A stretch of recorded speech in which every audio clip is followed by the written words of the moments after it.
Estamos começando a gravar esta que é a terceira aula da nossa matéria de Hermenêutica e Exegese 1, isso mesmo, é a terceira aula da matéria de Hermenêutica e Exegese 1. Hoje é quarta-feira, 31 de agosto de 2022, quarta-feira, 31 de agosto de 2022, curso básico em teologia, turma das quartas-feiras. Nossos sinceros agradecimentos a todos que muito se esforçaram para estar aqui, pastora Darlete, Lucas, a família Soares, irmã Lediane, Jennifer, irmã Márcia, que está lá no Brasil, Jober, irmã Isabel, Miguel, irmã Ângela Cristina, irmão Zandra, irmã Fernanda, muito obrigado. Deus abençoe poderosamente cada um de vocês. Também quero agradecer aqueles alunos que já puderam pagar a sua mensalidade do mês de agosto, tá? Eventualmente, se ainda tem algum aluno que não pôde até o momento, e se está passando alguma dificuldade, é só me chamar para a gente conversar e negociar datas, tá? Se você não se comunica, a gente fica perdido no ar, tá? Mas, ou então, caso você possa regularizar a sua mensalidade de agosto não paga, faça o quanto antes, ou, repito, chame para conversar conosco, que não há nenhum problema. Não sou bicho-papão, não mordo ninguém. É só conversarmos e aí negociamos da melhor maneira possível. Quero acreditar, se não todos vocês ou alguns chegaram a ler um aviso que eu deixei. Eu fiz uma postagem às 7h31 da noite, não sei se alguém chegou a ler essa postagem sobre a entrega dos trabalhos. Alguém chegou a ler essa postagem? Isto. Você que ainda não pôde entregar o seu questionário de escatologia, nós fizemos uma extensão até o dia 10 de setembro. Não posso esperar mais do dia 10, porque, repito, nós estamos com muita prova, muitos trabalhos, muitos exercícios corrigindo, e se a gente estender mais tempo, isso pode causar, já está causando, né, alguns pequenos problemas. Eu não quero que os problemas aumentem na questão da correção, porque eu não posso corrigir assim as carreiras, eu tenho que tomar tempo, eu tenho que ler cada resposta, entende? Então, eu peço a bondade, a enorme gentileza, que se você ainda não pôde entregar o seu questionário de escatologia, nós estendemos a entrega até o dia 10 de setembro. Se você, infelizmente, não fizer essa entrega dentro do dia 10, você vai ficar sem nota e, claro, vai sair no prejuízo. Então, por favor, faça um esforço, você que eu entendo que muitos têm uma vida corrida, trabalho demais, situações contrárias que podem, no meio do caminho, ter lhe atrapalhado, tá? Mas 10 de setembro eu estou aguardando, né? Até a meia-noite do dia 10. Se você entrar no dia 11, esquece. Complica.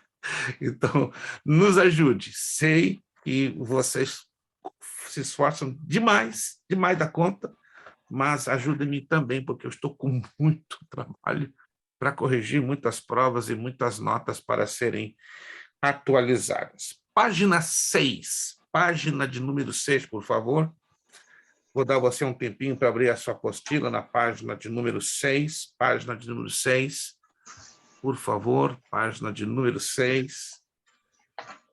Vamos continuar e vamos falar hoje sobre os contextos, né? Vamos destrinchar essa questão dos contextos que são de vital importância. Essa vida é gostosa, né? O Ciro, principalmente. Nossa, já tirou meu celular de tudo. Vou fechar o áudio. Alguém acidentalmente deixou o áudio aberto? Agradeço. Já se deram conta. Agradecemos a todos. Página 6. Vamos falar sobre os contextos. Bom, está sendo gravado, mas se você puder anotar aí, vai ser interessante demais. Essa parte que nós vamos entrar hoje é a parte mais importante de todo o nosso estudo de hermenêutica e exegese, tá? Vou repetir de novo. Essa parte que nós vamos entrar hoje é a parte mais importante. Tudo nessa apostila é importante, obviamente, né? Tudo neste estudo é de alta importância, mas se você não considerar o estudo dos contextos, vai dar problema, porque isso aqui é uma chave, a maior de todas as chaves. Você pode ter um molho de 20 chaves, um molho de 20 chaves. Esse molho de 6 chaves, que são 6 contextos, né, os 6 contextos bíblicos, isso aqui vai ser uma chave fantástica, vocês vão entender por quê. Vamos ao contexto geral da Bíblia. Diz assim: vamos, portanto, à continuação, estudar as diferentes formas de contexto, uma de cada vez. Eu vou ser um pouquinho lento, porque o estudo desses contextos são um pouquinho difíceis, e eles precisam ser bem entendidos, bem absorvidos, bem compreendidos. O contexto geral da Bíblia, número 1, abrange a Bíblia como um todo, ou seja, temos que analisar um assunto, temos que analisar uma temática bíblica dentro do todo, dentro do contexto, de forma panorâmica. Letra B revela o fato que a analogia geral da Bíblia é uma realidade indubitável. Isto é, nela não existem contradições. Alguém pode me dizer em poucas palavras, o que você entende por analogia? Não precisa se preocupar em acertar a definição. Eu quero observar quantos de vocês têm a ideia do que se trata de analogia. O que você entende por analogia? E aí nós vamos escrever. Você vai escrever ao lado o significado dessa palavrinha, tão usada e, infelizmente, tão pouco compreendida. Vamos lá. Analogia. Ela pode ser explicada com uma outra palavra, que é o seu sinônimo. Semelhança. Como? Semelhança. Um pouquinho mais do que isso. A relação de comparação uma coisa com a outra. Excelente. Comparação de uma coisa com a outra. Anote aí, analogia. Comparação de uma coisa com a outra. Procure se acostumar a essa expressão que vai aparecer muito nessa apostila. Analogia. Comparação de uma coisa com a outra. Então, a Bíblia trabalha muito com analogias, né, com comparações. Se não tivermos o hábito de detectarmos as analogias, vai ser bem complicado o avanço do estudo da hermenêutica. Letra C. Esse princípio é muito importante para o intérprete. Então, nós temos que entender que toda a Bíblia, de Gênesis ao Apocalipse, trabalha com analogias, e essas analogias são importantes para darmos a correta interpretação. Aí vem o número 2, contexto imediato da Bíblia, é aquele que se situa, que se coloca antes ou depois do texto que pode ser lido ou estudado. Todo texto, irmãos, todo texto bíblico, temos que considerar o contexto imediato. Exemplo, João 3,16. Porque Deus amou o mundo de tal maneira que deu seu Filho unigênito para que todo aquele nele crê não pereça, mas tenha vida eterna. Esse é o verso 16. Temos que considerar os versículos 15, 14, 13, 12, 11, 10, 9, 8, 7, 6, 5, 4, 3, 2, 1. E também temos que considerar os versículos que vêm em seguida, 17, 18, 19, para que possamos ter a visão do que está sendo pregado ou ensinado naquele texto em consideração, visto que nós estamos falando de João 3,16. Então, para entender bem João 3,16, temos que lançar a mão também do seu contexto imediato. Depois, número 3, o contexto remoto. É aquele que está situado a uma longa distância do texto em consideração, mas tendo com ele conexão quanto ao tema proposto a ser estudado. Abra em Êxodo, capítulo 8, versículo 10.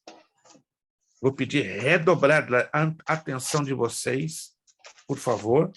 Redobrada atenção na leitura, das leituras que nós vamos fazer. Êxodo capítulo 8, versículo 10. E, ao mesmo tempo, se você já puder abrir e deixar aberto em Números 33, perdão, 33, verso 4. Eu vou fechar o áudio aqui, porque alguém deixou de novo aberto. Isto, e aí está, eu estou vendo até o farfalhar das folhas. Está bem forte, rapaz. Não, o som hoje está maravilhoso, né? Daqui a pouco, se bater um pernilongo aí, dá para até ouvir a voz do pernilongo. Êxodo capítulo 8, verso 10. Já encontraram? Procurem com um marcador, com uma folha de papel, com uma caneta, também deixar aberto em Números 33, 4.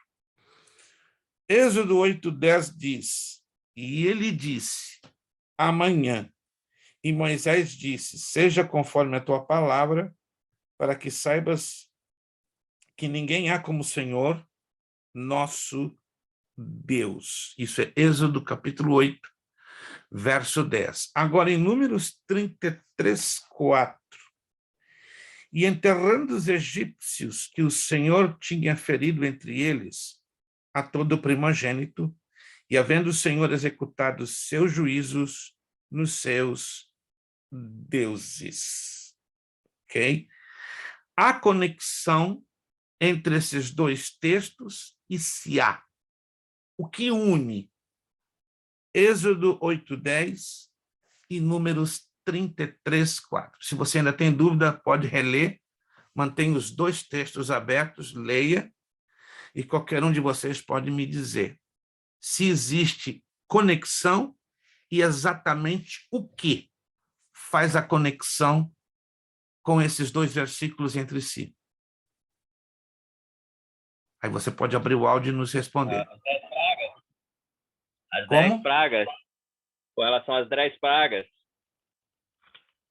As Que 10 Senhor pragas. Ainda que uma está aqui se falando de uma praga específica, mas quando nós lemos os dois textos juntos... 8 fala sobre os rãs. 8:10 está falando da praga das rãs. Mas quando a gente vai lá em Números... Isso. Isto. Quando a gente vai lá na verdade, as 10 pragas, porque é o assunto que domina os dois textos, ainda que em Êxodo está se referindo a uma praga e a Números está se referindo a uma outra praga. Concorda comigo? São pragas diferentes, mas o que une os dois textos é o quê? A ocorrência de pragas. Tá? Anotaram aí? Isso chama-se o contexto remoto. Vou repetir, ainda que Êxodo 8:10, a referência é diretamente a praga das rãs, e o texto de Números 33, 4 fala da morte dos primogênitos, mas o que une, isso que a gente tem que encontrar de comum, o que une os dois textos é que se tratam dos dois de referências a pragas, embora separadas de maneira específica. Entendido até aqui? Entendido? Essa é a maneira como nós detectamos o contexto remoto. Vamos a Êxodo 12, 37 também. Êxodo, capítulo 12, versículo 37. Êxodo, capítulo 12, versículo 37. E Números, capítulo 20, verso 16. Vou esperar que você encontre Números, capítulo 12, versículo 37. Diz assim o texto de Êxodo 12, 37. Repito uma vez mais, eu vou pedir redobrada atenção, porque nós estamos agora entrando numa parte muitíssimo delicada, difícil, que é a identificação dos contextos da Bíblia, e para tal a nossa atenção ela deve ser multiplicada por 2 ou até 4, porque dependerá muito da atenção que eu colocar na leitura do texto. Êxodo 12, 37. Assim Partiram os filhos de Israel de Ramsés para Sucote, coisa de 600.000 de pé, somente de varões, sem contar os meninos. Números capítulo 20, verso 16. Números 20, verso 16. E clamamos ao Senhor, e ele ouviu a nossa voz, e mandou um anjo, e nos tirou do Egito. E eis que estamos em Cádiz, na cidade, na extremidade dos teus termos. A mesma pergunta, volto a fazê-la no sentido do que une, o que exatamente conecta esses dois textos, esses dois versículos. Vamos lá. A libertação do povo. Libertação do povo de Israel do cativeiro egípcio. Quantos estão me entendendo, gente? Quantos de nós estamos detectando essa conexão? Essa conexão ela tem que ser percebida. Se você está lendo os dois versículos e ainda não está conseguindo casar a coisa, então a coisa está um pouquinho mais difícil do imaginado. E aí temos que voltar a fita para que a atenção seja ainda mais redobrada. Vamos dar um saltinho para Êxodo capítulo 12, versículo 8. Êxodo 12, capítulo 12, versículo 8, com Deuteronômio, capítulo 16, versículo de número 3. Êxodo, capítulo 12, versículo 8. Eu deixei de ler Ezequiel, porque é um texto muito longo. Então, estou trabalhando com textos curtos e pequenos para a gente, então, fazer as conexões. Êxodo 12, 8, diz assim: naquela noite, comerão a carne assada no fogo, com pães asmos, com ervas amargosas a comerão. Deuteronômio 16, 3. Nela não comerás levedado. 7 dias nela comerás pães asmos, pão de aflição, porque apressadamente saíste da terra do Egito, para que te lembres do dia da tua saída, da terra do Egito, todos os dias da tua vida.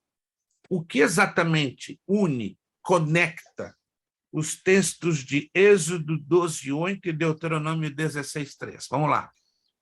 Instituição da Páscoa, a festa da Páscoa ou a instituição da Páscoa judaica. Estamos entendendo, então, como interpretar o contexto remoto, textos diferentes, localizados em pontos diferentes da Bíblia, mas falando do quê? Do mesmo assunto, do mesmo tema. Isso é muito importante para você trabalhar com a questão do contexto remoto. O contexto referencial da Bíblia já é outro assunto. Vamos entender isso aqui. 2 de Coríntios 13, 1 é a base do contexto referencial, por boca de 2 ou 3 testemunhas. O que é o contexto referencial da Bíblia? São as referências ou citações paralelas ao texto que se estuda.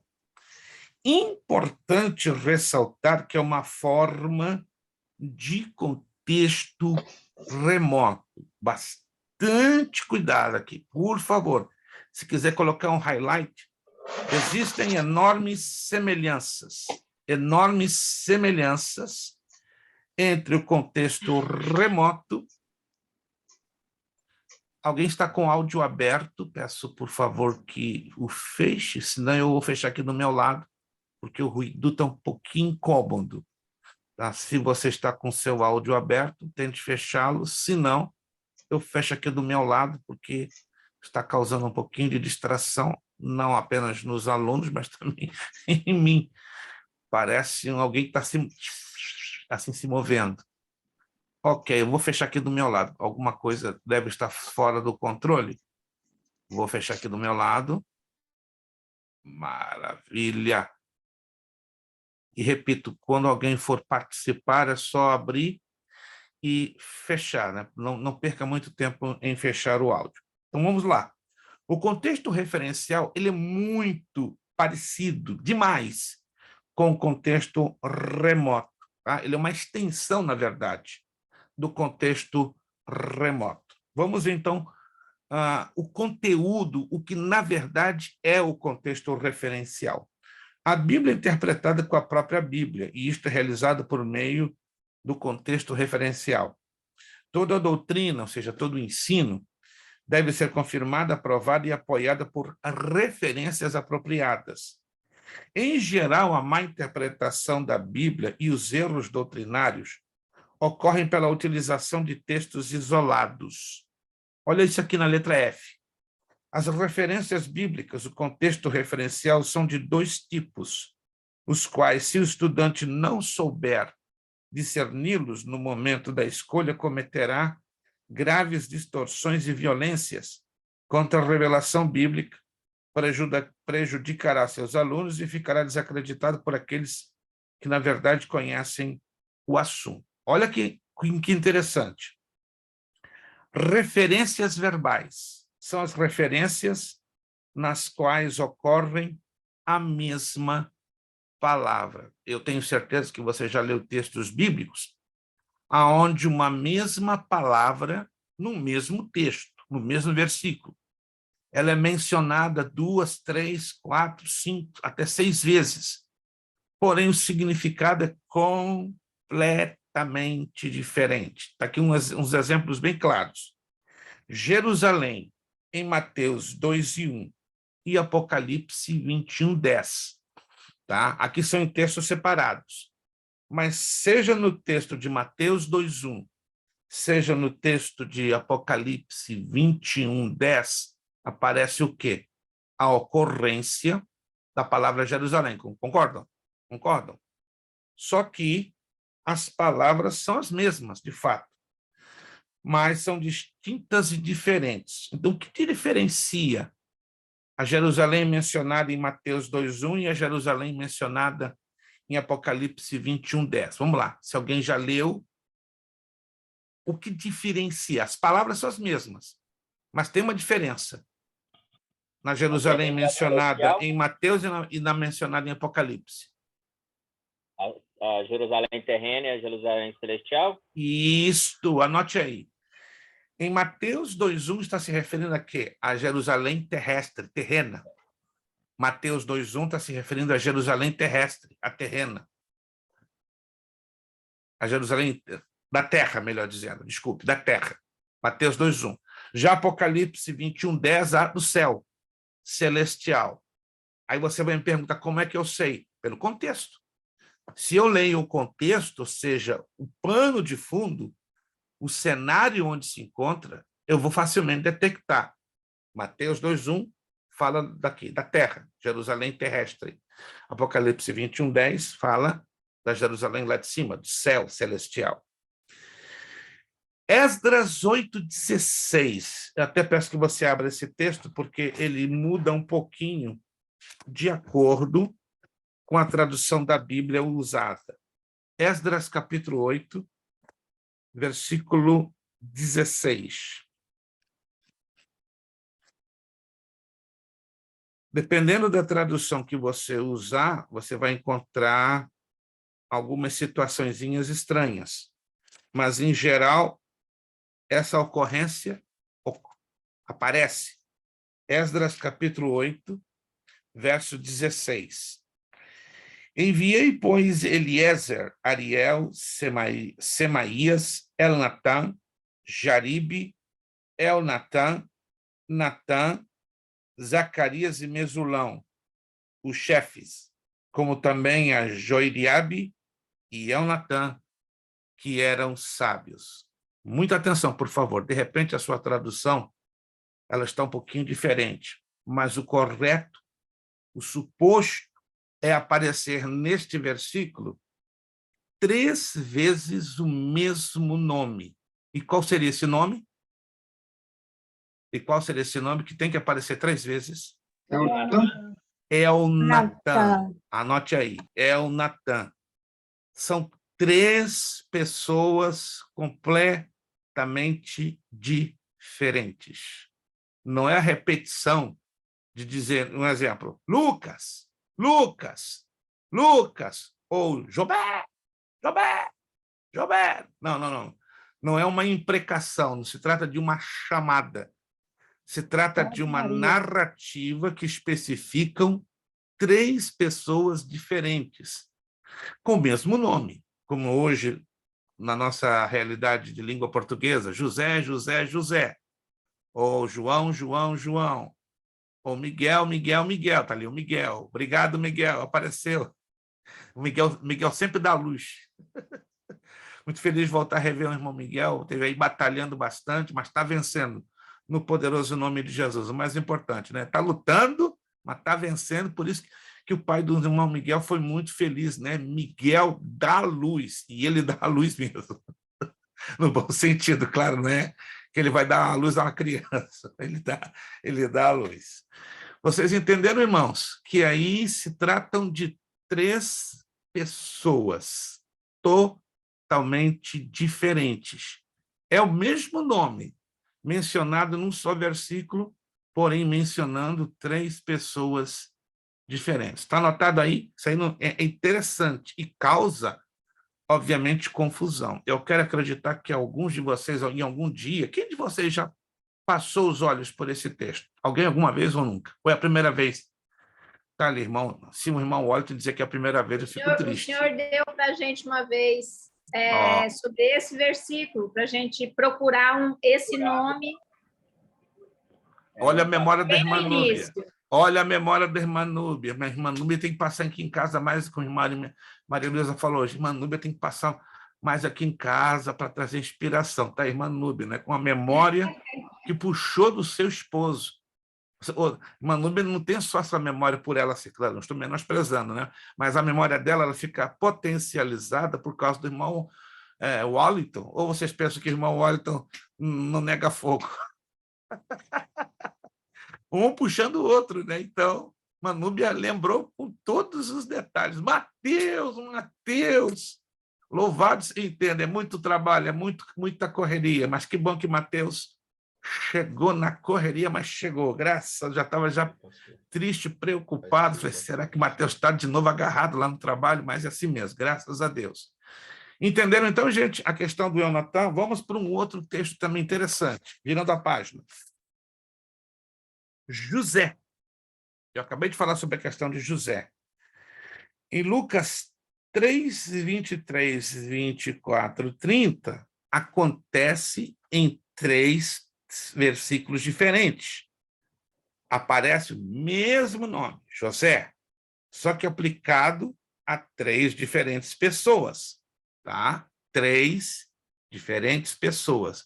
Então, nós vamos encontrar essas particularidades nos textos bíblicos. Poderemos ter um versículo com 3 nomes, sendo pessoas diferentes, ou versículos diferentes com o mesmo nome, aplicados para diferentes pessoas.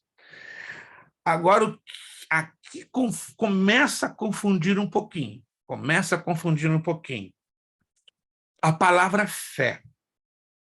Atos 6, 7, Atos 13, 8, Atos 14, 9, 1 de Coríntios 12, 9, Efésios 2, 8, 1 de Timóteo 4, 1. Preste atenção às vezes que aparece a palavra fé. 1, 2, 3, 4, 5, 6. Se você quiser anotar aí, a palavra fé na Bíblia tem 8 tipos, se refere a 8 tipos diferentes de fé. Fé grande, fé pequena, fé fraca, e aí vai. Não vamos entrar agora em detalhes, porque teríamos que fazer como uma espécie de um esboço de homilética. Seria algo bem interessante, que vai desembocar nessa área. Mas o problema é identificarmos o tipo de fé. Que tipo de fé? está implicada em Atos 6:7, em Atos 13:8, em Atos 14:9, em 1 de Coríntios 12:9, em Efésios 2:8 e 1 de Timóteo 4:1. Esse é um desafio, aí você tem que descobrir pelo contexto. Em todos esses versículos ocorre o termo fé, porém é extremamente importante observarmos que a expressão fé é diferenciada a cada uma dessas referências. Você saberia distingui-las? Nós vamos fazer isso como um trabalhinho da próxima aula, tá bom? Então já vai ser um trabalhinho da próxima aula. Valendo, ninguém é obrigado, preste atenção, nenhum de vocês são obrigados. Mas, se vocês quiserem e descobrirem a resposta, eu darei ao aluno com a resposta certa 75 pontos, bônus, né? Aí você vai se assustar quando fechar a nota da matéria de hermenêutica, sempre a todo lado. Por quê?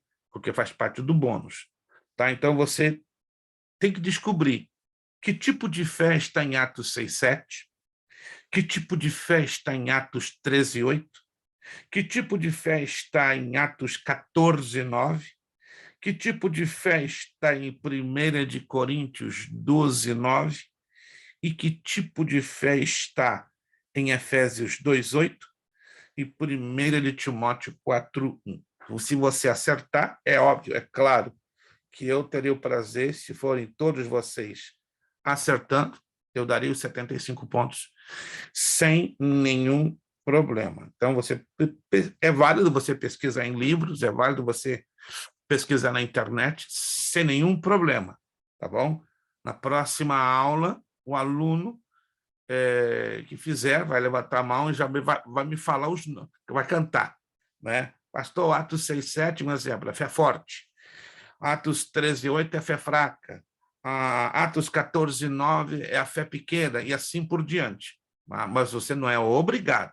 Mas se você se dispõe a fazer esse trabalhinho e me dando a resposta correta, claro, eu terei todo o prazer de te dar os 75 pontos. Quando estão entendendo essa minha abordagem? Isto. Mas não é obrigado. Você fica à vontade. É só um bônus que eu quero deixar em aberto para todo aquele que assim desejar de fazer esse trabalho.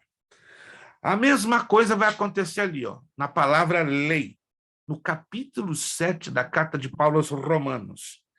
Só para você ver como a coisa é interessante, né?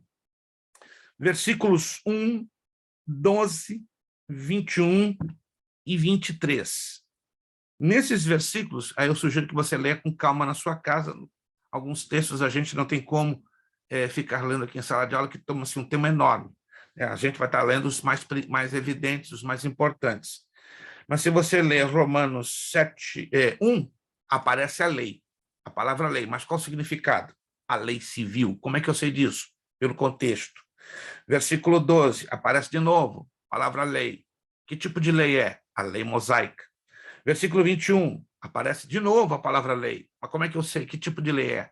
É a lei da consciência. Versículo 23, de novo aparece a palavra lei, mas como princípio. Vou fazer o seguinte, vamos ler. Vamos ler para que você possa, então, que de repente, se eu estou falando aqui, sem a gente fazer a leitura, você vai estar perdido, não é verdade? Como eu acredito que alguns já estão um pouquinho perdidos, né? Só estou falando, falando, e nós não estamos, então, procedendo à leitura de forma bem objetiva. Vamos a Romanos, capítulo 7. Romanos, capítulo 7.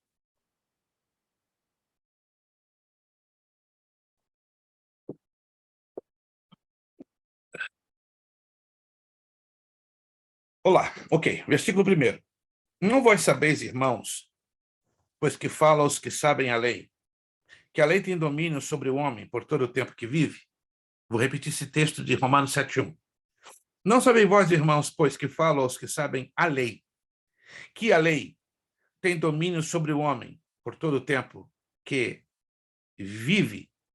Interessante que essa lei civil eu tiro da onde? Da segunda ocorrência da palavra lei, ainda que ela apareça 2 vezes. Estão percebendo aí que nesse versículo a palavra lei aparece 2 vezes. Mas eu vou considerar o significado dessa palavra lei pela segunda ocorrência, que a lei tem domínio sobre o homem por todo o tempo que vive. É a lei civil. Por exemplo, se eu ou você matamos alguém, o que vai acontecer perante a lei? Vamos lá, alguém abre o áudio e me responda. Se eu ou você matamos alguém, o que vai acontecer conosco perante... Olha lá o irmão Walton. O que quer dizer isso aqui? Tem que fazer... No caso, se ele estivesse na polícia, ele ia algemar e levar o cidadão para DP para depor. Né? O nosso sargento Wellington. Vamos resumir. O Lucas fez um discurso bonito. Não, Lucas é acadêmico, gente. Lucas é de uma academia mortal. Acadêmico e filosófico. Vamos lá. Se eu, Lucas, matamos alguém, o que vai acontecer? Não, o senhor e o Lucas não, outra pessoa. Preso. Nós vamos sofrer o quê? Tá ali, ó. Irmão Zandra entrou com o lado dele de advogado. Irmão Zandra é especial para isso, gente. Você não conhece irmão Zandra, não. Eu tive a oportunidade de conhecê-lo lá na ilha, de Martas Vinhas. Pouquinho tempo que eu fiquei com ele, eu falei, estou diante de um advogado, eu não sabia. Eu não vou gastar meu tempo com imigração, não. Eu vou para a casa do irmão Zandra, que ele vai advogar minha causa. E o Lucas é o segundo advogado. Então, se eu mato alguém, perante a lei, você quê? Preso, correto? Isso é a aplicação da lei civil. Agora, vamos a Romanos 7,12. Assim a lei é santa, e o mandamento santo, justo e bom. Nós temos que nos acostumar a fazermos conexões de assuntos dentro do versículo que nós estamos lendo ou dentro dos versículos que estão antes e depois. O versículo de Romanos 7,12 ele é pequenito, mas nos ensina muita coisa. Ó. Assim, a lei é santa. Aí você para para pensar, que lei é essa? Não é qualquer lei que é santa. Não é?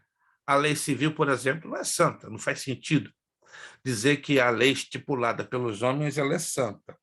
Mas no momento que eu leio a outra parte do versículo 12, estão me acompanhando? E o mandamento é santo, justo e bom, aí já me dá uma luz. Oh, então essa lei está ligada ao quê? A mandamento. Já que este mandamento é santo, justo e bom, que tipo de lei ligada ao mandamento que é santo, justo e bom? Que tipo de lei é essa? A lei de Moisés, a lei mosaica. Temos que trabalhar com conexões bíblicas que fazem sentido uma dentro da outra. Quantos estão entendendo, gente? Quantos estão entendendo? Nós temos que raciocinar biblicamente. Ih, pastor, eu não sei raciocinar biblicamente. Vamos começar a fazer isso juntos. É uma tarefa tipo de investigação, vamos dar uma de detetives bíblicos, para ligarmos os assuntos entre si.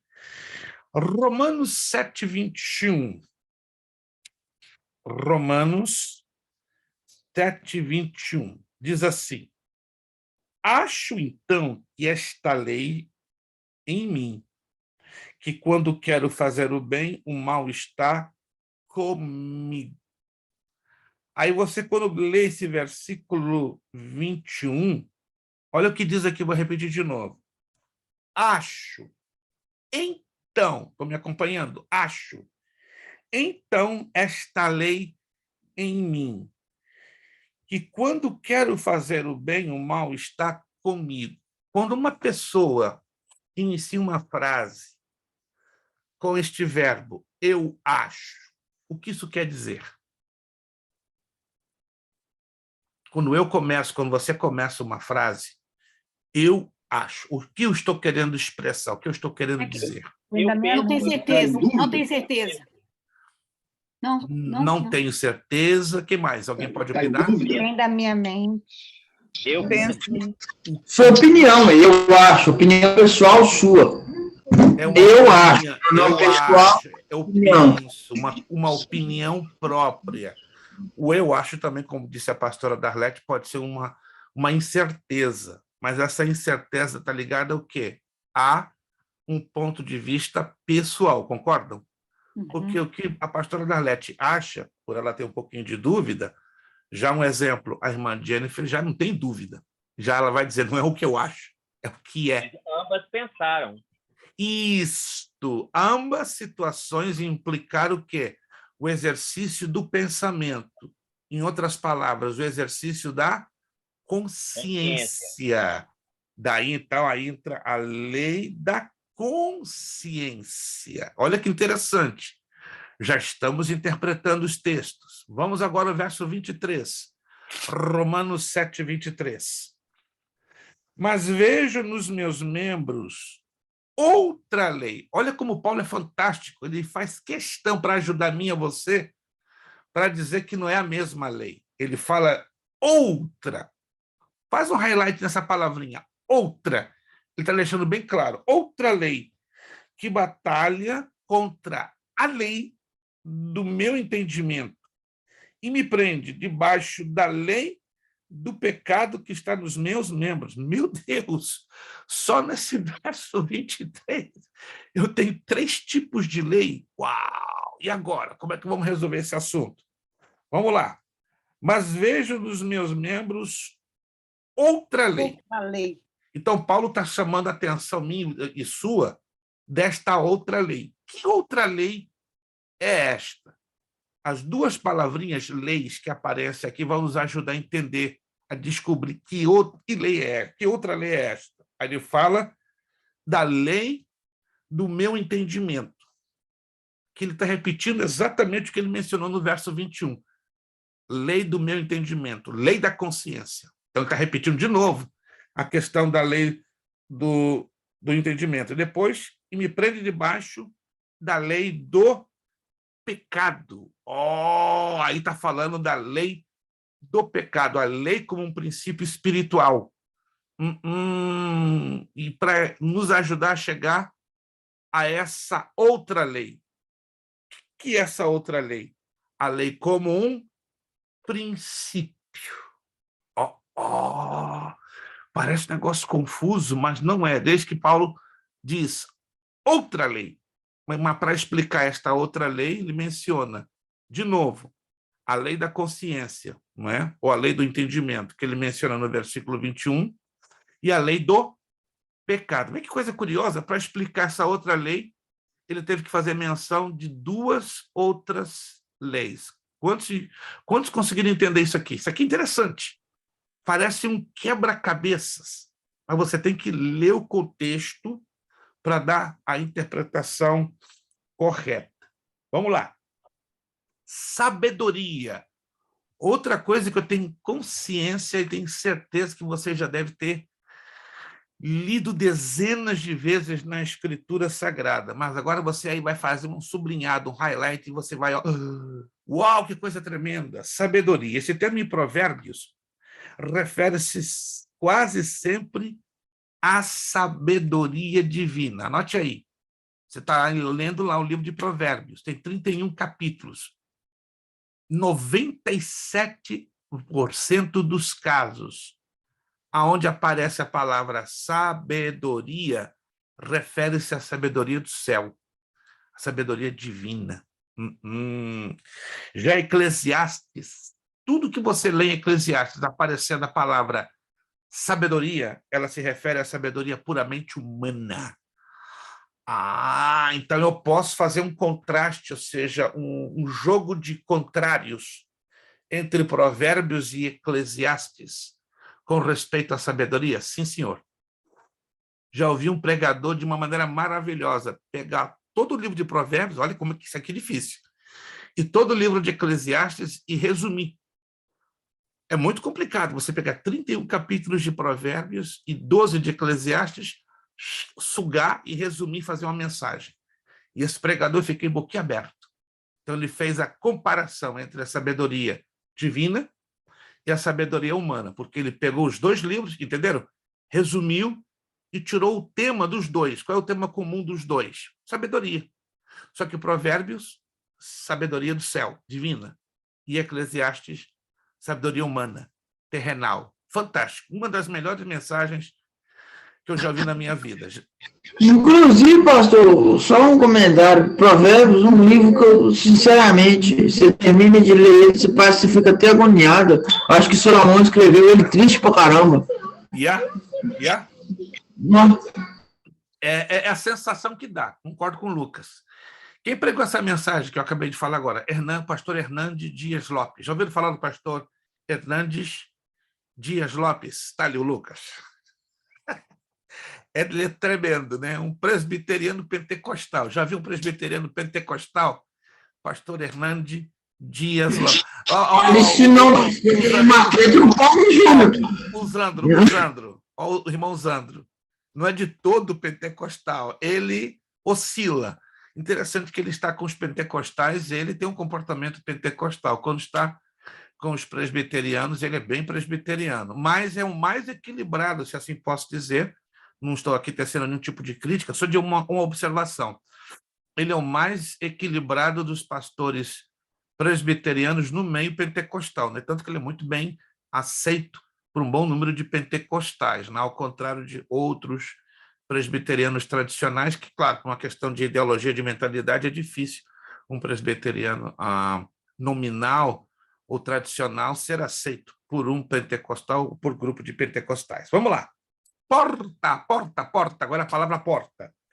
Todas as referências verbais abaixo mencionam porta. Essa aqui dá dificuldade, essa aqui dá um pouquinho de dor de cabeça. Eu tenho certeza que você já passou por todas estas portas aqui que estamos falando. Por exemplo, a porta de Gênesis 22, 17. A porta dos seus inimigos. Eu tenho certeza que quando você já leu esse texto, você se perguntou, vem cá, inimigo tem porta? Claro que não, porque isso aqui é alegórico. Aqui fala de poder. A porta de seus inimigos. Fala de quê? Poder, que é uma figura de linguagem. Mateus 7,13. A porta estreita é a salvação. Mas, literalmente, a salvação é uma porta estreita? Não, literalmente não. Mas o que a gente aprende dessa expressão porta estreita? Que para adquirir a salvação é um negócio apertado, difícil, muito difícil. Daí a expressão porta estreita. Mateus 16, 18. As portas do inferno, no original do Hades, não prevalecerão contra a minha igreja. Tá? E muitos pregadores, infelizmente, erram quando pregam para dizer, né? Satanás não pode contra a igreja. Definitivamente, Satanás não tem força contra a igreja. Mas afirmar que Satanás não pode tocar a igreja é pesado. Então, tem alguma coisa errada. O que aconteceu com os heróis da fé? Ou foi Deus que mandou luta em cima de luta na cabeça daqueles homens, uma fé e uma fidelidade maiores do que a minha e a sua? Não. Houve, claro, uma permissão de Deus, não é? Nada acontece se Deus não liberar o sinal verde. Então, Deus deu o sinal verde para que Satanás e os demônios tocassem, ou tocam, né? Alguns de seus servos, como ele permitiu com o Jó. Eu e você somos melhores do que Jó? Não. Ele permite para alcançar planos, propósitos. E usam, muitas das vezes, esse versículo de forma isolada. Não, diz a Bíblia, que as portas do inferno não vão prevalecer contra você. Vamos interpretar o texto aqui corretamente.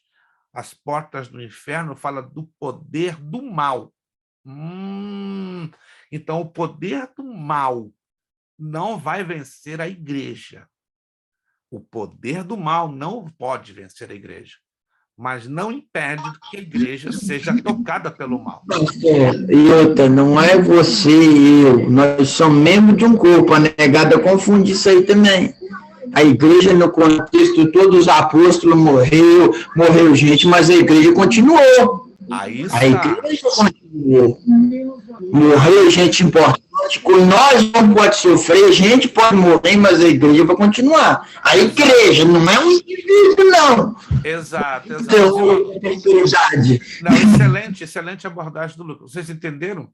Muitas das vezes se interpreta como um indivíduo, mas não se trata do indivíduo. Se trata do coletivo, do corpo. O corpo nunca será destruído.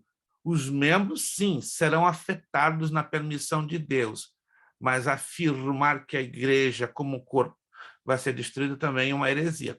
Quantos entenderam essa abordagem, gente? Isso aqui é importante, isso tem que ser compreendido.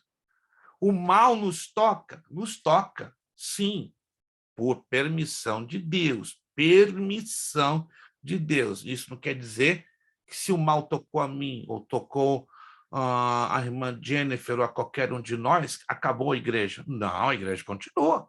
A igreja continua e sempre continuará, porque a promessa é sobre o corpo e não sobre o indivíduo. João 10:9, eu sou a porta. Quando eu tinha os meus 12 anos, quando eu li esse texto, eu perguntava, de que é feito Jesus? De mármore, de madeira, de vidro, de ferro? E minha mãe, por que está falando isso? Ué, está falando que Jesus é a porta, então tem que encontrar maçaneta em Jesus. Tem que encontrar a fechadura. Eu tinha 12 anos, gente. 12, começando a ler a Bíblia, aí depois fui entender que é uma figura de linguagem. Porta que fala o quê? Acesso. Dá acesso ao Pai Celestial. Eu sou a porta. Agora, esse aqui é difícil. Isso aqui não é muito fácil, não. Você tem que ler, reler, aí você vai entender do que se trata. Atos 3:10. A porta formosa. Já ouvi um pregador dizendo, irmãos, aquela porta que Pedro e João estavam era bela, de ouro puro, pérolas, bonita, formosa. Quando você estuda o pano de fundo, o original no grego, e o contexto, descobre que porta formosa era uma porta feita de metal, era de bronze, não era de madeira. Quem já leu esse texto e tentou criar uma pregação para fazer a coisa bonita, pode ter tido algum problema, porque a palavra porta formosa quer dizer porta feita de metal. 1 Coríntios 16:9, uma porta grande e eficaz se me abriu. Aí fala de o quê? Oportunidades. E Eclesiastes 12:4, as portas da rua. Se você ler literalmente ao pé da letra, vai dar problema, não é verdade? As portas da rua seriam as portas que dão para o fundo da minha casa. Não. Fala dos lábios. Ó, aqui as portas da rua. Como é que eu sei disso?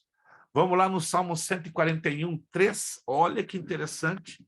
A Bíblia explicando-se a si mesma. Salmo 141,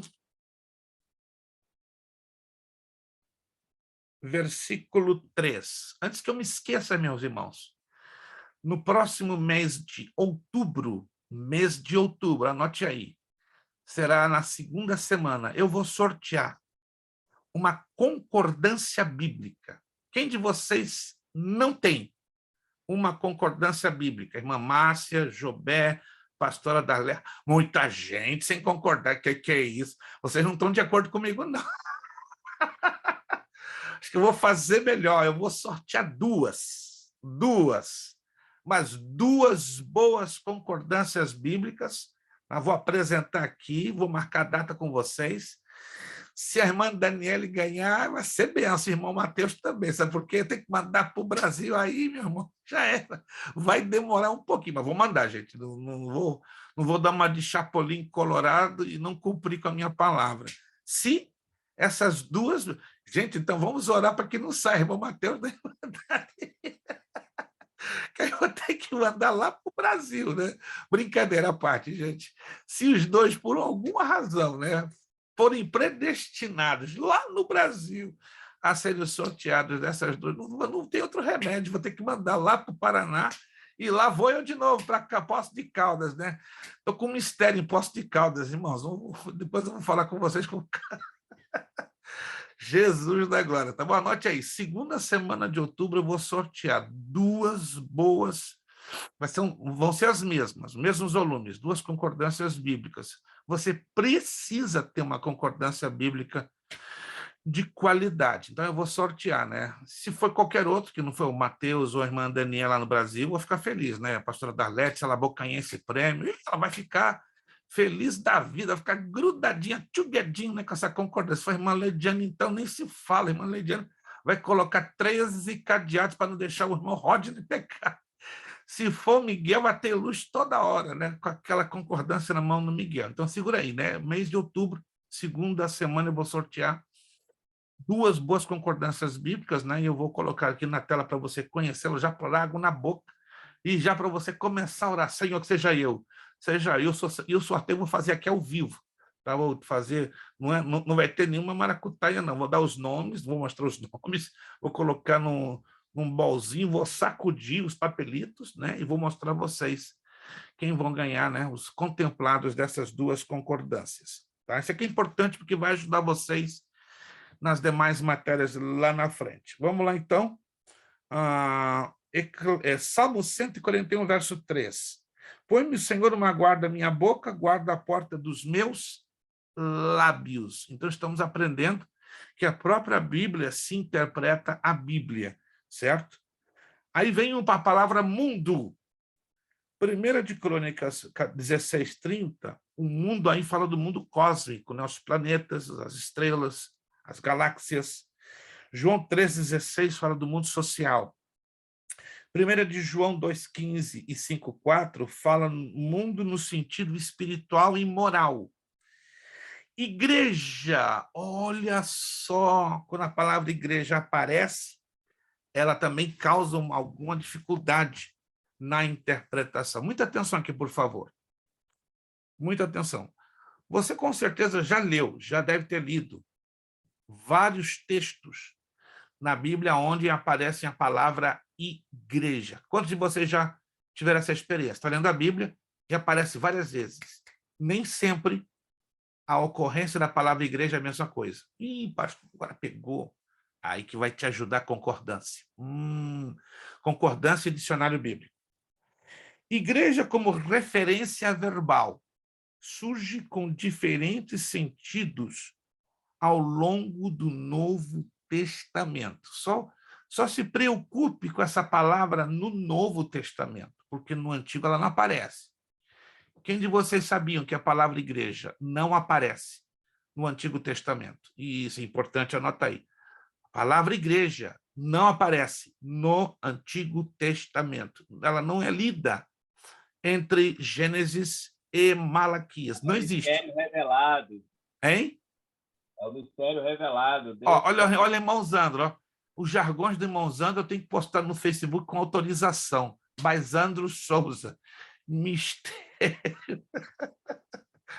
Tem um aluno, não vou dizer de qual turma, pastor, eu encontrei a palavra igreja lá no Antigo Testamento. Como é que é? Me mostra essa revelação aí. Mas, irmãos, ele ficou irritado na aula. Ele virava a Bíblia, pobrezinho, né? Ele fazia a Bíblia igual a para-brisa de carro. Ele ia para lá, ia para um outro lado. Para lá, ele ficou 10 minutos. Calma, eu vou mostrar para o senhor. Calma, meu irmão, essa palavra não tem. Mas eu encontrei 2 vezes. Ia para lá, ia para cá, ia para lá. Incrível. Ficou 10 minutos. Fui paciente com ele, claro, tem que ser. E não encontrou e não provou. Ele se confundiu. Claro, depois de uma semana ele se desculpou, se confundiu com a palavra assembleia. Porque a palavra igreja não ocorre no Antigo Testamento. Será que ele estava achando que era Assembleia de Deus, pastor, cantando uns Indaaipa lá no Antigo Testamento? Só pode, né? Depois eu descobri... Só pode, viajando no varão. Lucas, tu estava lá comigo, Lucas. Então foi o espírito de revelação que te demonstrou. Não, Lucas é tremendo, gente. Não, eu estou com uma dívida com o Lucas, gente. Eu vou a Boston com quase todo mês e não me encontro com o Lucas. Acho que a próxima vou ter que fazer o mundo e o fundo, eu vou ter que ir lá para buscar essa revelação que só Lucas tem. É desse jeito, Lucas. Foi isso mesmo. Parece engraçado, mas é o que aconteceu. Mas vamos lá, então, visualizar a palavra igreja. Ela só ocorre no Novo Testamento e com significados diferentes. Atos 19, 32, 39. A palavra igreja aqui, ela significa Assembleia Popular e Secular regularmente convocada. Uma assembleia regularmente convocada. Olha o probleminha aqui. Aí vamos entrar com o problema das traduções. Na Almeida Revista Atualizada de 93, aparece como Assembleia, papai do céu. Na Almeida Revista Corrigida, 1995, aparece como ajuntamento. Eu estou abrindo aqui a minha, eu tenho aqui na minha, se você não sabe, a Bíblia Antônio Gilberto, creio que Lucas já adquiriu e alguns irmãos, ela traz Almeida Revista Corrigida 2009. É a mais atualizada ARC. Vamos lá, o que diz a ARC 2009, seria Atos 19:32, dá igualzinho. Ó. Uns, pois, clamavam de uma maneira, outros de outra, porque o ajuntamento era confuso. Verso 39, a mesma coisa. Tá? Então, Almeida Revista Corrigida de 1995 e 2009 trazem a palavra igreja como ajuntamento. Quem de vocês aí tem a Almeida Revista Atualizada? Para aparecer a palavra assembleia. Ninguém aí tem Almeida Revista Atualizada? Não? Ninguém, perfeito. Então, você observa que se você tiver uma ara, essa palavrinha igreja, ela aparece como assembleia e não com ajuntamento. Todos vocês, então, têm a tradução ajuntamento? Todos têm? Ajuntamento, todos? Eu tenho atualizado, mas eu só uso a nível de pesquisa, pastor. A nível de pesquisa. Não no dia a dia. Não no dia a dia. Alguém tem atualizada, além do irmão Zandra, a título de pesquisa? Alguém está com a atualizada aqui agora nas mãos? A Fernanda tem aqui. Isto. Me confira, irmã Fernanda, por favor. Atos 19:32 e 19:39, se aparece a palavra assembleia, ao invés de ajuntamento. Eu tenho que estar aqui na minha mão também uma cópia do atualizada. Tem uma aqui que aparece, Assembleia, pastor. Isso, então é atualizada. Perfeito. Então, vocês têm aí a atualizada. Estão percebendo que muda? De acordo com a tradução, a palavra igreja muda. Então, Almeida Revista Atualizada sempre vai trazer assembleia. Assembleia. Almeida Revista Corrigida, ajuntamento. Mas ambas as palavras significam o quê? A palavra grega eclesia, igreja. Atos 7:38. A palavra eclesia, de novo, a palavra grega, eclesia, aparece, mas com significado de congregação. Neste versículo, a alusão ao povo de Israel no deserto. Mas no original grego é eclesia, igreja. 1 de Coríntios 11:18, é a mesma palavra grega, eclesia, só que a igreja são os crentes reunidos para o culto coletivo. Atos 5:1, a mesma palavra grega, eclesia, só que a igreja no sentido local ou regional. Mateus 16:18, e as portas do inferno não prevalecerão contra a minha igreja. Repetindo, as portas do inferno não prevalecerão contra a minha igreja. Qual é o sentido aqui? De igreja, como a igreja universal, como o corpo místico de Cristo. Não é nada, tem nada a ver com Macedo, não, por favor. Tá? É a igreja universal, a igreja no mundo inteiro, como o corpo místico de Cristo. E Hebreus 12:22-23 fala como a igreja, todos os salvos de todos os tempos. Minha pergunta, vocês saberiam distinguir os diversos e variados significados da palavra igreja em todos esses versículos que acabamos de ler? Sim ou não? Você saberia distinguir? Não. É difícil. Para tal, nós temos que ler o contexto. O que está antes, o que está depois e o pano de fundo que envolve a palavra igreja. Essas são algumas dificuldades que temos pela frente com algumas palavrinhas na Bíblia. Regrinha básica de escola dominical, né, pastor? Texto sem contexto é pretexto, heresia. Exatamente, exatamente. A mesma coisa a palavra salvação. Olha só, tá ali, ó, salvação, na página 8. Em Hebreus 2:3, salvação significa conversão. Mas em Romanos 13:11, meu Deus, fala da segunda vinda de Cristo para a igreja, para os seus. Uau! Temos que ter muitíssimo cuidado. O que concluímos de tudo isto, dessas dificuldades? Redobramos aqui a atenção. As referências verbais podem servir ou não para o estudo bíblico, pregação, etc., pois muitas vezes referem-se tão somente ao chamado quê? Paralelismo verbal. É evidente que as referências verbais podem também ser reais, dependendo de tratar-se do mesmo tema em assunto. Então, quando eu tenho uma palavra, ainda que ela é repetida em textos diferentes, mas trazem o mesmo significado, aí eu estou falando que elas são referências reais, que é a mesma palavra, me acompanha, em textos diferentes, mas de mesmo e exato significado. Não é como até aqui temos estudado, palavras com o mesmo nome, mas de acordo com o texto muda o significado. Quantos estão me entendendo, gente? É uma dificuldade, realmente uma dificuldade. Aí a concordância, por isso que eu vou sortear essa concordância, vai te ajudar muito a entender essas diferenças. Vamos, então, às referências reais, que as verbais são um pouquinho difíceis, as reais já fica mais fácil. São as referências nas quais ocorrem a mesma ideia, o mesmo sentido e o mesmo tema e assunto. É como, por exemplo, picolé. Só um exemplo. Picolé, se tivesse a palavra picolé em toda a Bíblia, teria o mesmo significado, sorvete, no palito. Não é o que acontece com a palavra mundo, não é o que acontece com a palavra lei, como já distinguimos e como já observamos. Estas referências reais são apropriadas para o estudo bíblico, para a doutrina e para a pregação. Grande parte das referências verbais são também referências reais. As concordâncias bíblicas, acabei de falar agora, apresentam as referências verbais próximas das reais, uma vez que uma concordância é uma simples catalogação de referências bíblicas quanto a um determinado tema e assunto.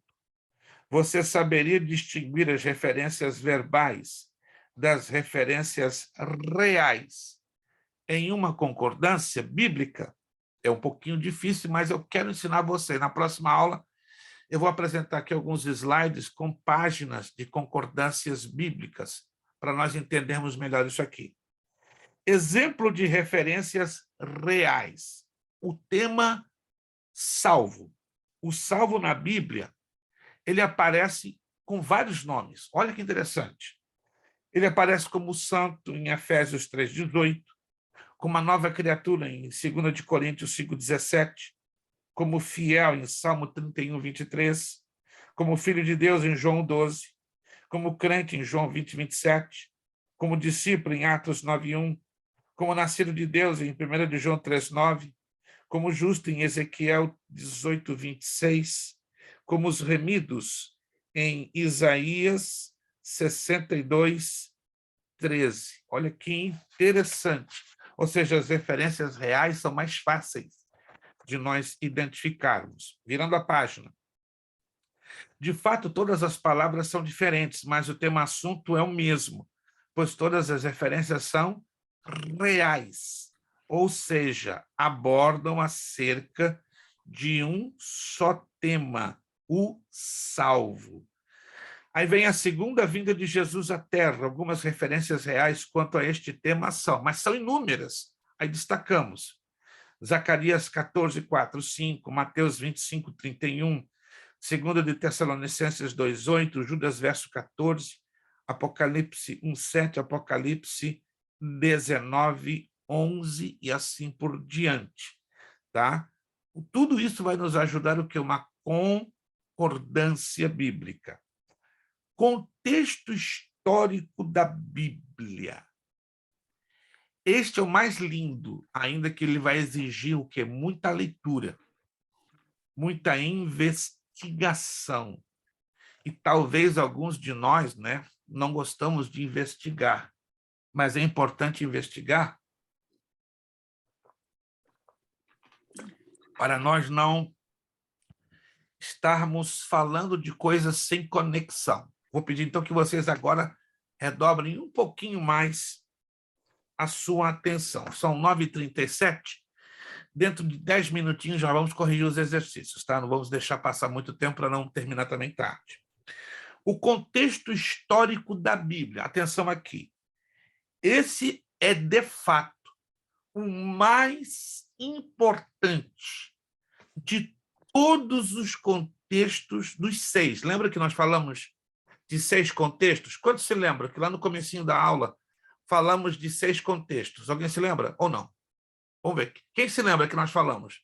6 contextos. Isto. Está ali, irmão Zandro e irmã Fernanda. Irmão Zandro, temos que...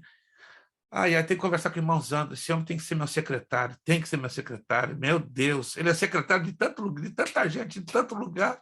Porque ele não é o secretário do Beré, né? Me pegou.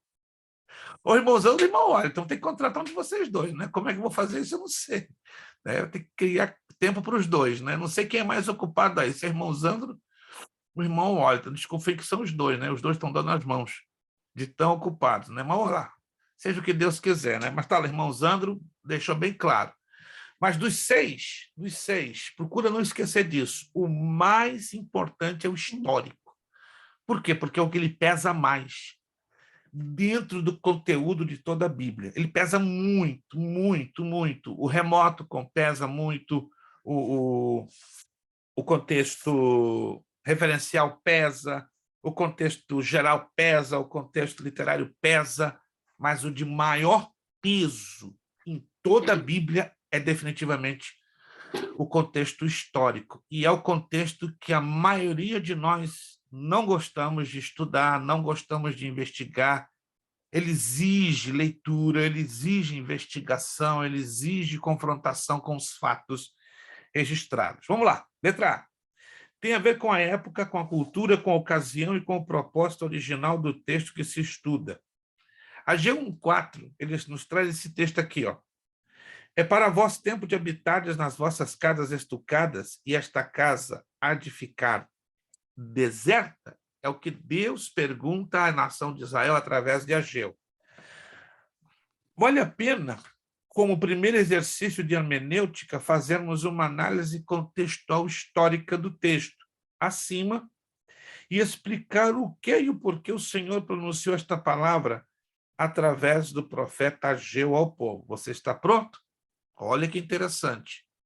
Outro trabalhinho que eu quero deixar para vocês, mas não é obrigatório também. Os trabalhos obrigatórios eu deixo bem claro. Esse aqui é obrigatório, tem que fazer. Mas outro não obrigatório, este. Mais um segundo. Tá? Também te daria 75 pontos. Não posso dar 2 vezes 75 pontos. Né? Ou você acerta aquele outro ou acerta este. Aí você terá que descobrir, tá? Qual a razão, o que e o porquê Deus faz esta pergunta em Ageu 1:4. É para vós tempo habitardes nas vossas casas estucadas, e esta casa há de ficar deserta? Qual foi a razão? Qual o porquê Deus faz essa pergunta à nação de Israel através do profeta Ageu? Você tem uma semana para pesquisar, tá? Você pode ir em um site da internet, em algum livro de comentários. Se você tem bíblias de estudo, com certeza a sua bíblia de estudo vai ter um comentário sobre Ageu 1:4.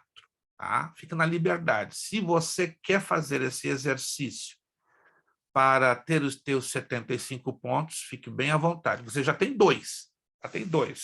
Tá? Sobre os significados da fé naqueles textos mencionados lá na página 7, e este de Ageu 4. Ou você faz um, ou você faz outro, tá?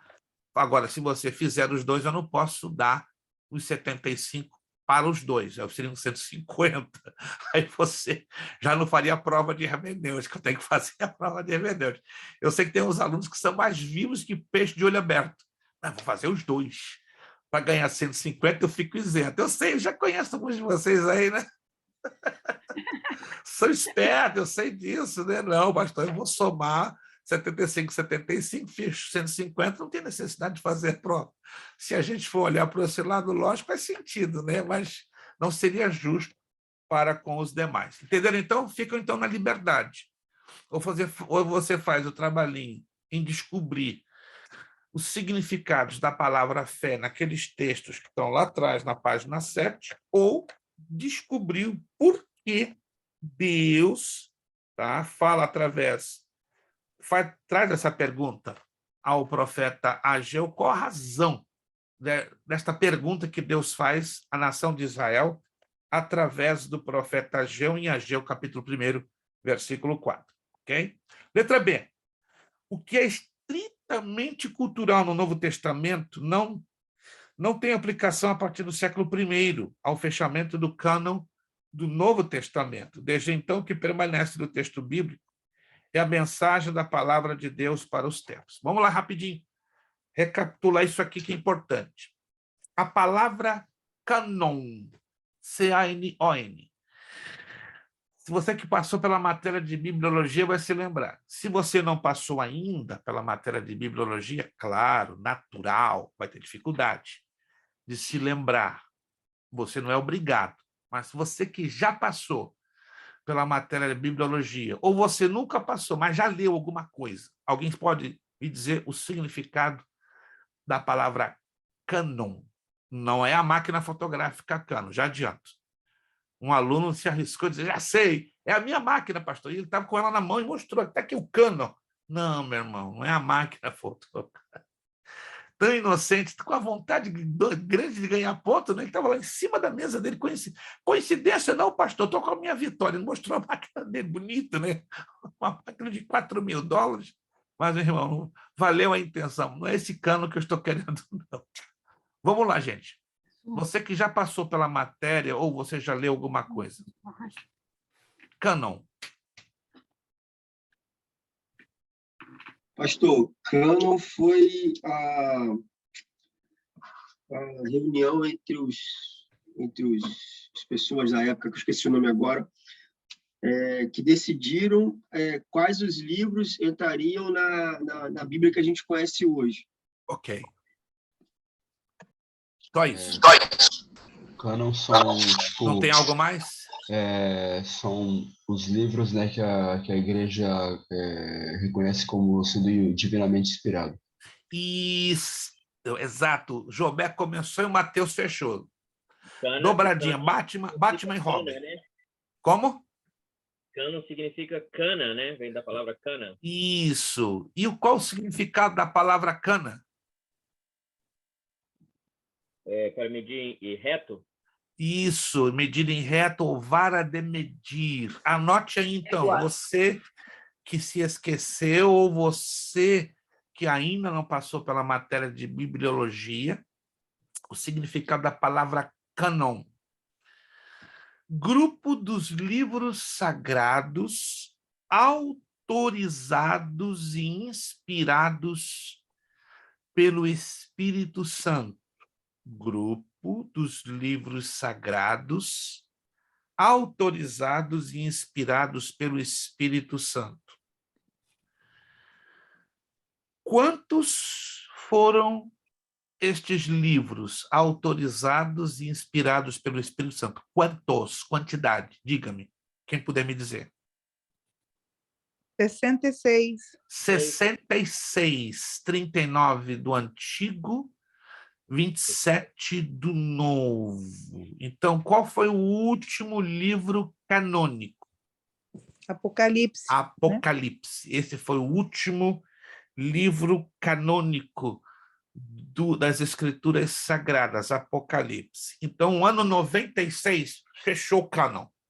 De lá para frente, qualquer outro livro ou cópia de livro, de pergaminho ou de papiro que tenha surgido dizendo este aqui é uma cópia de um livro bíblico, era desconsiderado, a menos que se relatasse a um dos 66, como, por exemplo, depois que o cânon foi fechado, apareceram cópias do livro do Apocalipse, cópias da Epístola de Judas, cópias do livro do profeta Isaías. Quando uma coisa é surgir as cópias do que já estava escrito, e outra coisa é aparecerem novos livros. Então, esses novos livros não eram considerados canônicos, senão apócrifos, ou deuterocanônicos, ou não inspirados pelo Espírito Santo, ou autorizados por ele. Está compreendendo essa parte? Está compreendido? Que depois do ano 96 tem existido dezenas de cópias que apareceram, mas teriam que ser cópias exatas dos livros já conhecidos, dos 66. Mas se aparece um livro diferente, então este não seria considerado, embora a Igreja Católica passou a considerar parte do seu cânon a partir de 1546, que são os livros apócrifos, como nós conhecemos, né? Tobit, Judite, os livros de Macabeus, Eclesiástico, adendo a Daniel, adendo a Jeremias, adendo a Esther, e aí vai. Vamos lá, então. O que tem significado, letra C, um determinado texto bíblico para os primeiros destinatários do referido texto, e qual é a aplicação? Perdão, é uma pergunta, desculpe, vou refazer a letra C. O que tem significado um determinado texto bíblico para os primeiros destinatários do referido texto, e qual é a aplicação deste mesmo texto aos tempos nossos e à nossa vida que hoje já vivemos? Saberá o leitor fazê-lo com sabedoria, ciência e discernimento? Eu quero dar uma paradinha aqui na letra C, vamos corrigir em seguida os exercícios. Eu já falei sobre isso, mas eu quero repetir de novo. Você já deve ter com certeza anotado. Mas se não anotou, anote, isso aqui é importantíssimo. Dentro da interpretação correta da Bíblia, isso não está na apostila escrito com todas essas palavras que eu vou usar agora, mas a explicação destes princípios que eu vou falar agora, você vai encontrar dentro de toda a apostila. Mas como eu vou dizer agora, não está escrito. Vamos entender? Não está escrito. Mas a explicação do princípio em si, você vai encontrar em toda a apostila. Do que se trata, pastor? Existem dois princípios, dois, que eu tenho que levar em consideração para dizer o seguinte: este texto tem aplicação tanto para dentro do Antigo Testamento como para dentro do Novo Testamento. Ou este texto só tem aplicação lá dentro, lá atrás, no Antigo Testamento, e não tem mais sentido nenhum para hoje, tempos do Novo Testamento. Anote aí. Dois princípios. Primeiro princípio, princípios universais e atemporais. Princípios universais e com a letra A, temporais. Temporal. Aí você coloca atemporal. Princípios universais e atemporais. O que significa isso? São princípios bíblicos válidos, aceitos e aplicados em todo tempo, em todos os lugares e para todos os povos. Princípios bíblicos aplicados ou aplicáveis para todos os tempos, para todos os povos e para todos os lugares.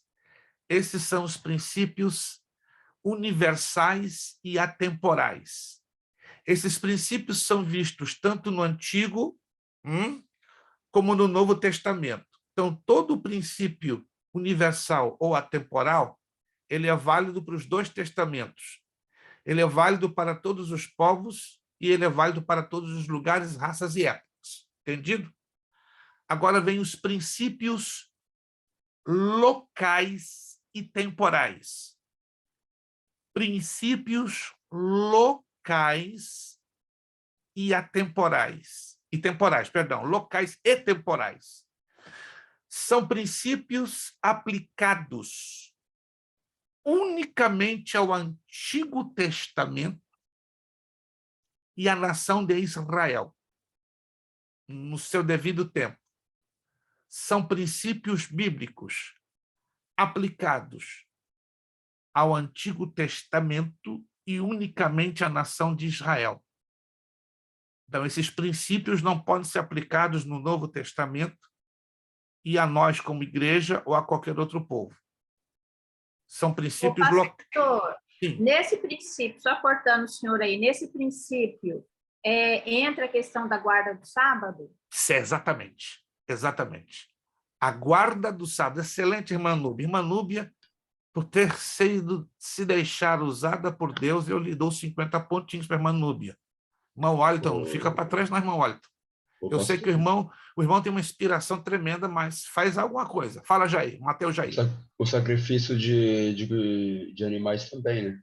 Exatamente, os sacrifícios de animais, guarda do sábado, são princípios locais e temporais, usados no Antigo Testamento e somente para a nação de Israel.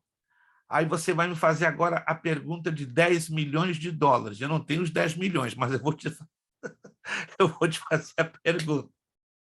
Qual é o critério que marca eu distinguir que o que hoje eu estou vivendo, praticando na minha vida como cristão do Novo Testamento, qual o critério que eu uso para saber que este princípio que eu estou vivendo é um princípio universal ou um princípio local? É um princípio atemporal ou é um princípio temporal? Agora você vai escrever. Quando eu descubro que é um princípio universal e atemporal, ou seja, usado para todas as épocas, povos, nações, é quando Jesus, anote aí, eu vou parar por aqui para a gente corrigir já os exercícios, é quando Jesus,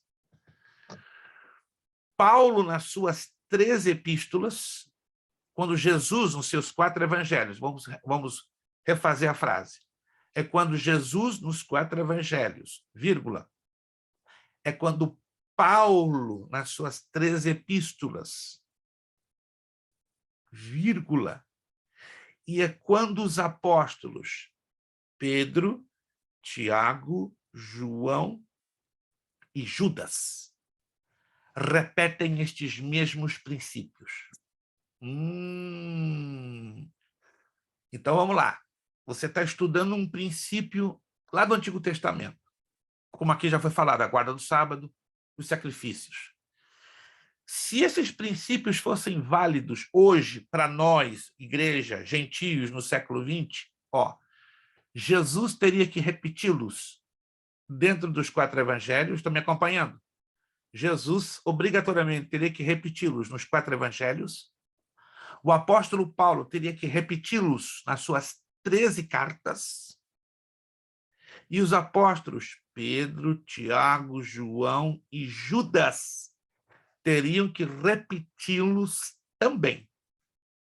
Uma vez que Jesus não os repete nos 4 evangelhos, uma vez que Paulo, nas 13 cartas, não faz menção deles como repetição, e nem Pedro, Tiago, João e Judas repetem, então é um princípio quê? Local e temporal. Só para o Antigo Testamento e só para Israel. Entenderam? Sim ou não? Vamos lá, quero saber quem entendeu. Vou citar um princípio que não é entendido corretamente e é usado hoje. Eu acredito que eu já devo ter falado sobre isso. Se eu falei, não é demais repetir, e repito de novo. Separação de obreiros, consagração de obreiros, ordenação de obreiros. Você vai ver isso demais. Pessoalmente, eu já assisti umas 4 ou 5 ao longo da minha vida. Vai lá, camarada com a botija de azeite, vai separar o fulano a pastor. Eu te consagro, eu te separo.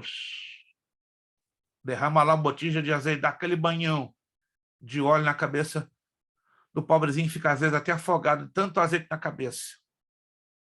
Está na Bíblia. Claro que está na Bíblia. Mas esse é um princípio local e temporal. Como é que é? Usado no Antigo Testamento, somente, anote se você tem dúvida, para reis, profetas e sacerdotes. Somente. Novo Testamento, imposição de mãos. Desde segundo Timóteo, a oração e posição de mão tá boa. Yes. Não fica com frescura. Não existe no Novo Testamento, não existe, segundo a Bíblia, no Novo Testamento, nenhuma orientação para a separação de obreiros com derramamento de óleo ou azeite na cabeça. Não existe. Não. E quem faz isso, pastor? Está pecando? Não, não está pecando. Mas é um desvio bíblico. Nem Pastor, todo desvio bíblico é um pecado, mas todo pecado é um desvio bíblico. o óleo não representava o Espírito Santo derramado sobre a vida daquela pessoa naquele momento? Sim, mas entenda que dentro desses princípios, o Espírito Santo hoje, ele habita em todos nós. Habita em todos, então você não precisa fazer a consagração, derramar o óleo Aí na está, pessoa mas de no novo. Antigo Testamento ele não habitava. Isso. Ele não habitava em todos. Ele Por habitava... isso que a Bíblia fala, o Espírito Santo, a partir do momento que ungiu Saúl, tomou posse dele, ele começou a falar e a profetizar, o Espírito Santo tomou posse de Davi, a partir daquele momento. Nós é todo mundo que habitação, não precisa, não tem necessidade.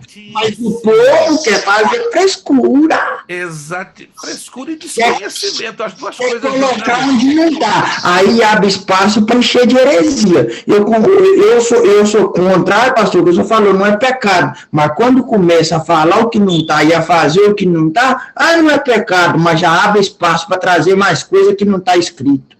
Temos que ter o cuidado de não repetir as mesmas ocorrências. Quando a pessoa repete, insiste com as mesmas ocorrências, claro, a tendência lá na frente é se converter em heresia, em pecado. Quantos entenderam, gente? Já são 10 horas, eu não quero gastar mais 10 minutos. Quantos entenderam? Antigo Testamento, só se ungiam reis, profetas e sacerdotes. Ah, pastor, comprei um carro.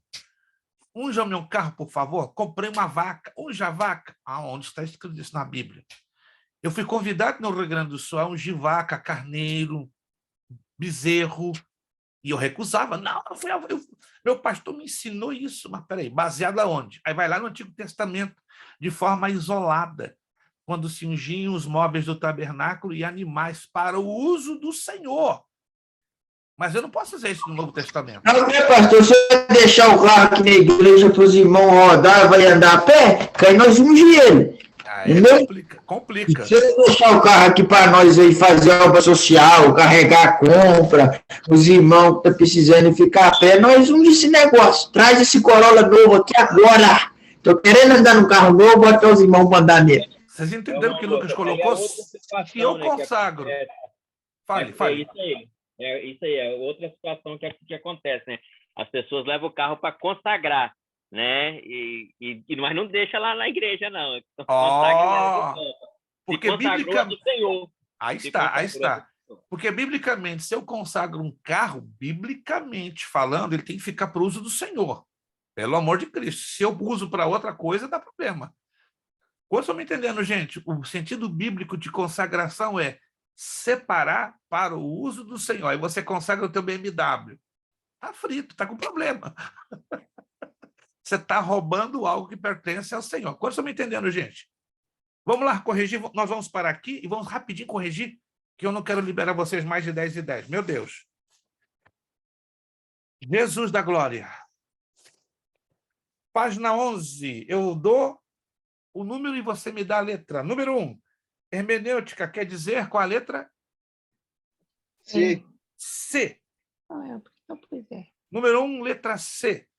Número 2, a irmã gêmea da hermenêutica, letra? D de dado. D de dado, exegese. Número 3, é o estudo das palavras nos idiomas originais, letra? B. B, exegese. Número 4. De acordo com a mitologia grega, ele é considerado o porta-voz dos deuses, onde originou-se a palavra hermenêutica. Letra D. D de dado. Número 5. Requisitos que o hermeneuta das Sagradas Escrituras necessita possuir. Letra D. D de dado. De novo. Número 6. No contexto bíblico, o intérprete necessita levar em conta o seguinte. Letra... Corrigimos essa, não? Ah, já corrigi. Eu tô indo com o barco e vocês estão deixando que o barco vá. Eu estou querendo saber, vamos ver se eles estão sabendo. Porque eu estou aqui olhando a página 13. Estou fazendo isso de propósito para saber quem está com atenção. Gente, eu tô levando o barco e vocês estão indo no barco. Estou respondendo. Ué, Agora caíram a ficha? Que legal! Então, da onde nós temos que começar? Vamos lá. Quem está ligado? A partir da onde? página 13. Página 13. Pastora Darlete, como sempre, ligada, está com a candeia ligada nas duas mãos. Página 13. Já corrigimos a A 13 já foi corrigido também. Não. Não, a 13 não. A 13 não. A 13 já... Agora que vamos começar a corrigir. Né?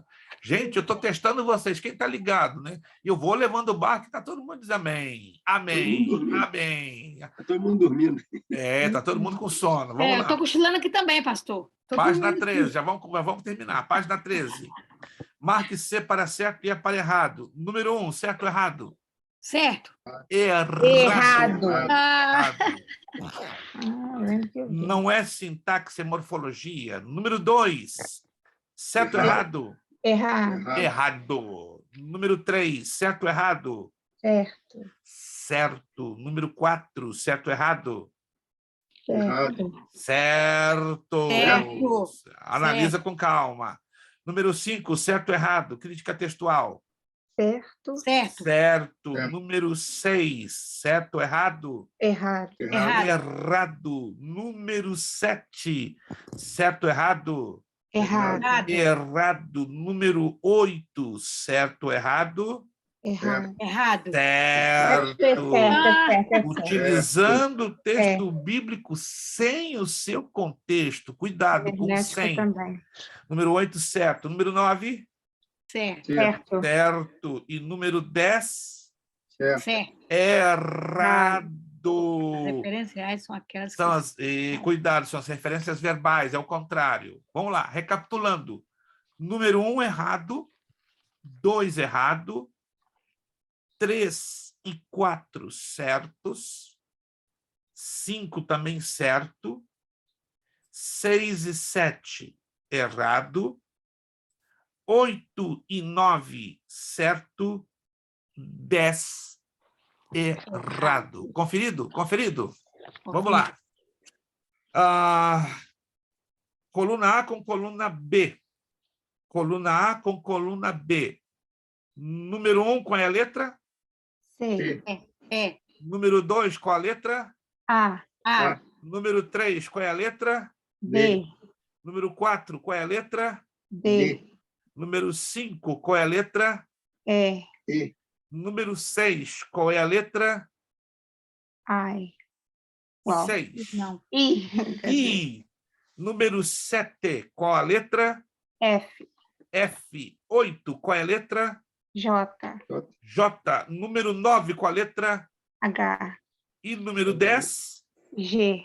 G. Recapitulando quem se perdeu no caminho. 1C. 2A. 3B. 4D. 5E. 6I. 7F. 8J. 9H. 10G. Para fecharmos a página 14 e 15. Preencha as lacunas. São 1, 2, 3, 4, 5, 6 lacunas. O sentido original do texto abrange basicamente o quê? 5 pontos. 5 pontos de destaque. O Idioma. idioma do original do texto bíblico. A Ocasião. ocasião do texto bíblico. O Lugar. do texto bíblico. A Cultura. e os... Costumes. Aí, perfeito. Então, na ordem, 5 pontos. Idioma, ocasião, lugar, cultura, costumes. Conferido. Número 2. A hermenêutica expõe os princípios de... Interpretação. A exegese aplica-os ao buscar... O sentido do texto. Então, lá, interpretação, primeira lacuna, o sentido do texto, segunda lacuna. Número 3. Para uma sadia exegese não é suficiente... A leitura simples.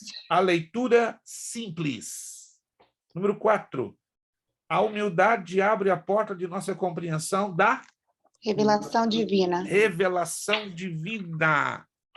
Virando a página para fechar. Número 15. Página 15. Número 5. É inoperante e nulo o conhecimento da... Palavra de Deus. Palavra de Deus. Sem a nossa... Fé sobre. Fé sobre e nesta mesma palavra. Então, número 5, palavra de Deus. Segunda lacuna, fé sobre, nesta mesma palavra. Número 6, isso inclui os padrões de... Pensamentos. Pensamentos. Número 7, grande parte das referências verbais são também... Reais. Referências reais. Número 8, a Bíblia se interpreta com a... Bíblia. Ou própria Bíblia, e isso é efetuado por meio do... Contexto referencial. Contexto referencial. Número 9, é importante que a... Exegese é precedida pela... Hermenêutica. Então, número 9, primeira lacuna, exegese, segunda lacuna, hermenêutica. Número 10, para fechar. As concordâncias bíblicas apresentam as referências verbais próximas das reais. Dever de casa, página 17. Página 18. Já fiz. Página 19. Já fiz. E vamos, então, trabalhar com 17, 18 e 19. E a gente vai corrigir na próxima aula. 17, 18 e 19. Quem quiser avançar as páginas em fazer os demais exercícios, fiquem à vontade, tá? Mas os outros nós vamos deixar para outra aula, tá? Então, para a próxima aula, páginas 17, 18 e 19. Perguntas? Tudo certinho por enquanto? Tudo certinho? Dúvidas? Nenhuma por enquanto? Se você tiver dúvidas, porque essa matéria é um pouquinho difícil, não pense duas vezes em falar comigo no meu privado, por áudio, por mensagem escrita. Estou à disposição para acompanhar vocês na sua dúvida, no seu questionamento, na sua pergunta. Eu posso não ter o momento de devolver a resposta assim, no flash, em 1 hora, 2 horas, mas dentro do dia que você me mandou a sua pergunta, a sua dúvida, pode acreditar, eu vou te responder, tá? Porque essa é uma matéria que ela exige melhores explicações, um melhor acompanhamento, tá bom? Quantos estão entendendo, gente? Quantos estão entendendo? Quantos? Isso.